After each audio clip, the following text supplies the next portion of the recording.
I've got a very interesting group. There are two of the members that make up the Bourroughs, and the Bourroughs are very well known in their piece of the American states as being one of the best soul bands available in regards to what they do, the way they actually create it, and also the energy that they pump into their shows. So, the first question I'd have is, when did you guys actually get together officially? I'm assuming you probably crossed circles with some of the members, and you probably went, "Hey, this is an idea I have. Do you want to be on board?" Yeah, so, well, thanks for the super kind words. And yes, we are two of the 9 members of the band. So, my name's Bree. I play the saxophone. I'm Spencer. I play the keyboard. Yeah. Okay. And the band got its start in 2013 originally. And we're based in Colorado in the United States, in the northern part of that state. And a lot of the original members had met in Greeley, Colorado, which is our hometown. A lot of the folks had been in college at the university that's here. And then Johnny, our lead singer, had met some of the original members through like open mics in town that were happening. And so they originally got together to play like one show because he and the original trumpet player in the band both loved old soul music, Motown stuff, and wanted to get together to play some of that. So they kind of assembled a band of a bunch of friends and some family members and played one show, and it was so well received that it kind of spiraled into a bunch of other shows that followed that. Okay. And then we've had a few personnel changes over the years, but we've had a pretty solid lineup of mostly the same folks since like 2014. So yeah, that's a little bit about the origin of the group. So who was the first person to actually start gathering the collaborative components of the actual band as it is? It was Johnny, who is our lead singer, and then another original member named Craig Bassrich, who was our first trumpet player. We're kind of the two who put their heads together and put that band together. And Johnny got some of his brothers who played rhythm section instruments, and Craig got some of his friends from the university to be in the horn section. And that was sort of the original let's play one show together iteration. And then from there, it kind of has evolved into this totally different, more expansive thing. Okay. Now, that being as expensive as it could potentially be, do you guys actually have kind of a, not a hearsay? Do you have actually some independence in regards to assisting in creating the music or the lyrics? Yeah, I mean, I think from at the beginning it was mostly songs that Johnny was writing, and then a lot of classic soul covers.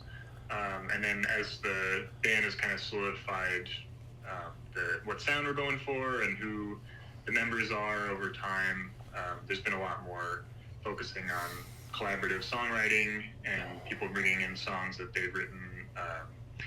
Johnny is, he writes mostly lyrics and chords, but he doesn't do, I don't think, much of the brass arranging or the horn section arranging.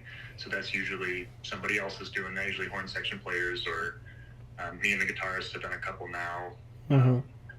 And there's a lot of collaboration. I think that's one of the strengths of the band is that especially Johnny is open to anybody bringing in their own ideas and also editing his ideas. So yeah, it's a nice, it's a good spot for that. Nice. Now, I know the last official album that I've been able to find was released in 2024, and I can't remember the name. The album was designed to be an adventure through space and time. Yeah. That album, that was actually in 2023, our last full-length album. It's called Honey, I'm a Star, and it follows, it's a concept album that follows this interdimensional character who, her name is Honey, I'm a Star, who's kind of learning what it means to be human. So that was our last full-length record, and then last year in 2025 we put out several new singles as well. I noticed. That's one of the things that actually had me going, wait a minute, I need to find out about this group, because you did quite a few singles. Yes. And I think the one that I actually clicked on was, I don't want to say shake your booty, but it's something similar to that. It's called Dat Booty. Yeah, there we go. So apart from the singles, with the last album being almost 10 years old now, actually wait, 2003. 2023, so just Okay. a couple years ago. Yeah. So it's less than 4 years, well, less than 3 years now. Any possible up and coming album that you guys are working on, perchance? We are actually, yeah. We tracked a brand new album in December, and we're working on mixing it right now. And knock on wood, look for something later this year. So. Okay, and then this particular new album, I'm assuming that you don't have a title yet for this new gem. Not yet. Yeah, nothing's solidified. Okay, and then in the recording sessions, was it just the original ensemble, or did you guys have special guests brought in to actually give you some oomph? No, it was just us. I mean, we saved us some money to get a few days in the studio, so we actually didn't track them all at the same time together. We did a rhythm section tracking day, two actually, where just the rhythm section and Johnny, who's lead singer, and then Bree was there helping produce. And then we had a couple of horn days and a vocal day, at least one. So no, we didn't bring any extra people. I think in the past there's been guest producers on stuff. Mm-hmm. I mean, I worked with. Usually, we've worked with other people if there's some sort of like, they're like some sort of mutual, like, oh well, they're promoting the song, but we're promoting like their studio or small label or something like that kind of thing. That's usually what that's looked like with us, but we don't have a track with like Anderson .Paak or something. But that's why we're here. You can help us out, man. You can get the word out. Let them know we'd love to play.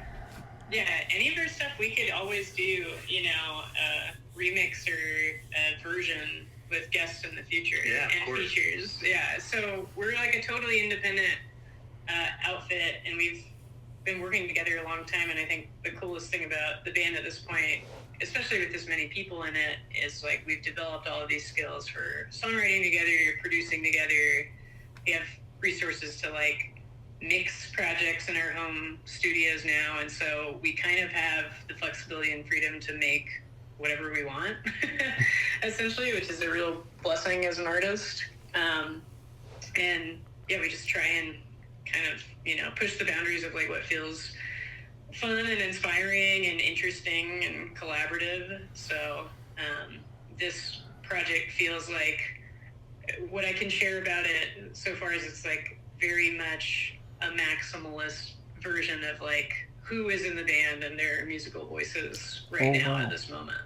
Okay, so basically you're making sure that everyone has their little piece of the pie in regards to making sure that they're recognized as he's part of the brass section, she's part of the brass section as well, he's part of the keyboards, so on and so forth. But the names are actually there, so that's kind of a positive thing.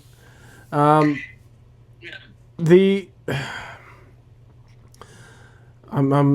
trying to remember the questions that I wanted, but pretty much all of them are answered up to a certain degree.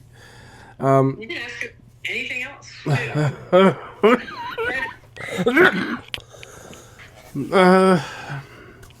Well, I'll follow through with a question that I actually ask pretty much everyone. Uh, you're more than just musicians. You're more than just a part of the band. You're humans, which is a good thing. So, do you take time off to actually do any hobbies, or are you kind of shackled to a second job to actually assist you in keeping you afloat while the projects are being done? Yeah, it depends on the people in the band. There's a lot of people.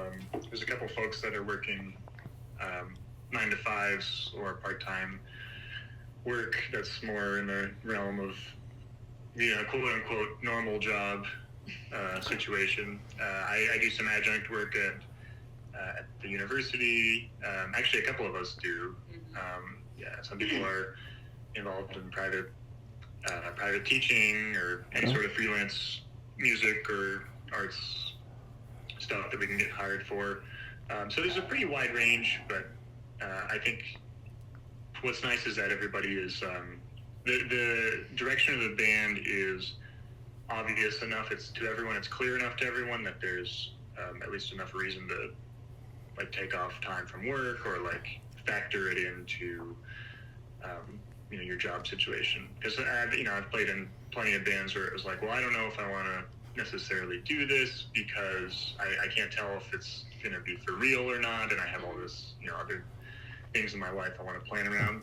Okay. But I think the strength of the band is that it brings in enough we're working a lot and the organization is clear and the direction is clear and the music is good, so it makes it easy to plan around. Okay. Yeah, I personally basically work both as a musician, doing a variety of freelance work, some teaching, and then I also work as an artist manager in the public art and visual art space. Nice. So that's a weird combination of things. Yeah, but it's everyone has their own. Yeah. It's a nice thing. It's actually gives you a kind of food for the mind in regards to doing creative lyrics, creative tunes, creative pretty much everything that exists. The last question that I know that I'm going to ask you is, what's your favorite food dish? Now, hold on.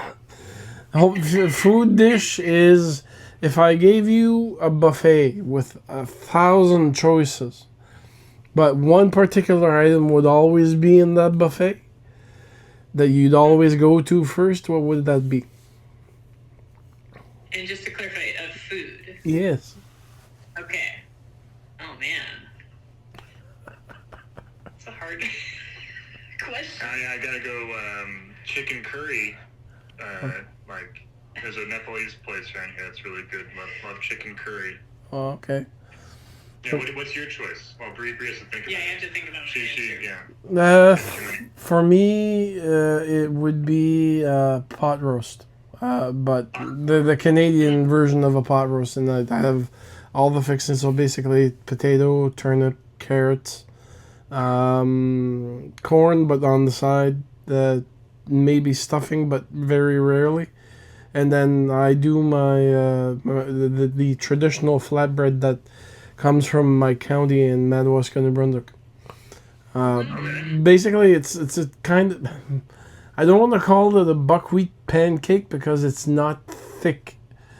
It's just that there's two variations of the buckwheat flour that you can get, and the one that we use in Madawaska for some odd reason comes from a Japanese strain, and it mills finer. It actually doesn't give any taste. The bread itself is bland.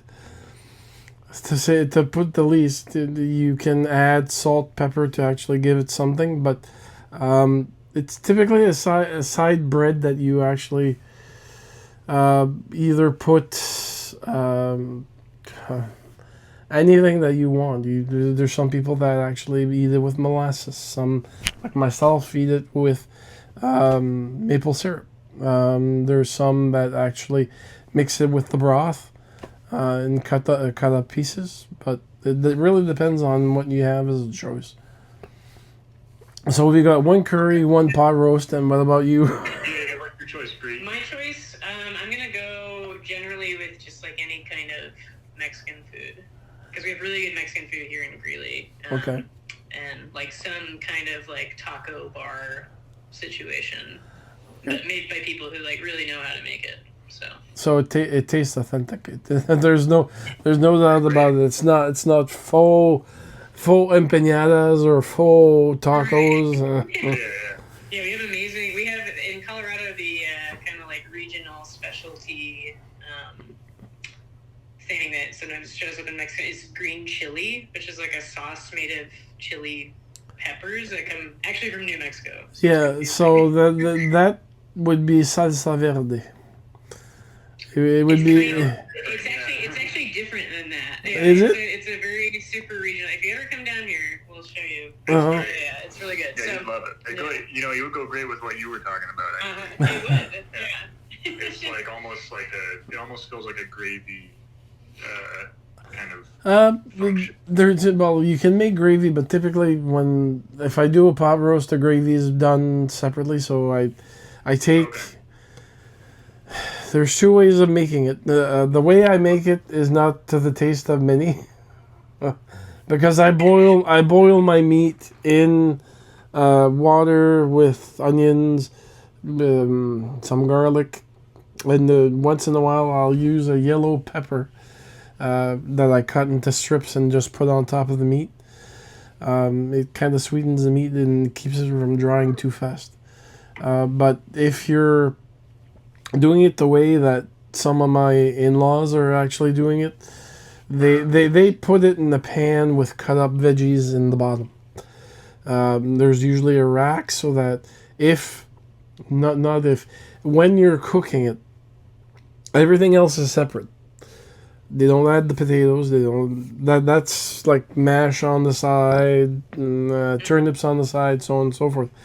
But the drippings are going to be used to create the gravy, which is basically just flour thrown into whatever is left usable, and then you make a roux, and then you start adding slowly a slurry, a flour slurry, so that you can actually have it thicken and not come into clumps.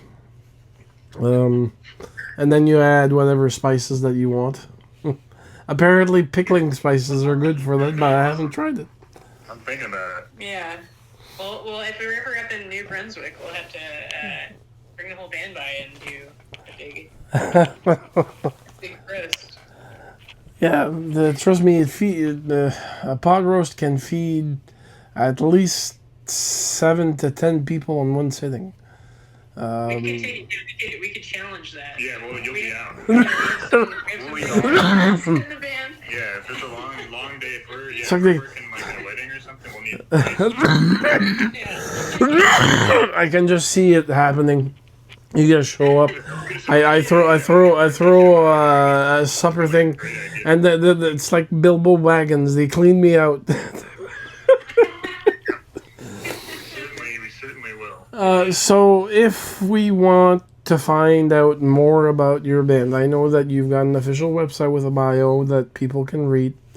Apart from the 2023 album, no, pardon me. Do you have any other merch?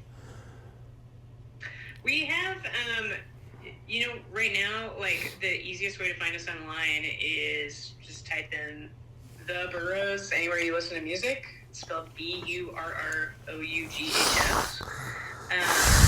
Or look up The Bourroughs Soul, SOUL, on Instagram, Facebook, on our website. And like I said, we've got our more recent like single releases. We have a little bit of merch on our website. There were something like records, CDs, some vinyl from our last full-length album. Nice. Some shirts and things like that. So, yeah. Well, we can hope that the newest album will have a vinyl release for those that actually have. We'll reach out to you for sure when it's the release is upcoming, and we'll send you one. Yeah. I won't say no. I'm always a sucker for music in any kind, but mostly my major focus is always blues and jazz. But you guys are right in right in the middle of the stream, and you're doing it beautifully. Oh, thank you so much. That's very kind of you. So, is there anything you guys want to say before we finish this interview? Just like we have a bunch of really exciting music we're really proud of and really excited about coming later this year. If you love different kinds of dance music played by a big loud band, then keep an eye out.